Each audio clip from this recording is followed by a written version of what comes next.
ఏఎన్టీపీసీ Telangana power plant పరిధిలోని పోచమ్మ ఆలయం వద్ద ఈ రోజు రామగుండం బీజేపీ నేతలు పరిశుభ్రత కార్యక్రమాన్ని నిర్వహించారు.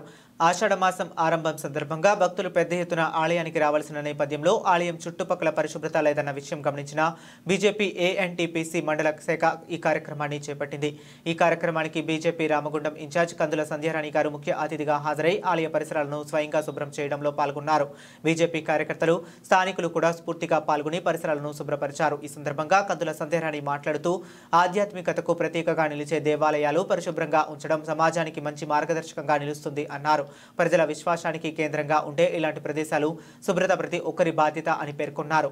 ఈ కార్యక్రమంలో ఏఎన్టీపీసీ బీజేపీ మండల అధ్యక్షులు మిట్టపల్లి సతీష్, బీజేపీ సీనియర్ నాయకులు తోడా కుమారస్వామి, సిలువేరు అంజీ, కండుముల సంజీవ్, ఈదునూరి చిరంజీవి, ఈదునూరు శ్రీకాంత్, మంతని సంపత్, అల్లనేరడి సంతోష్, దేవేందర్, అంజయ్య, బూత్పు లింగరాజు తదితరులు పాల్గొన్నారు.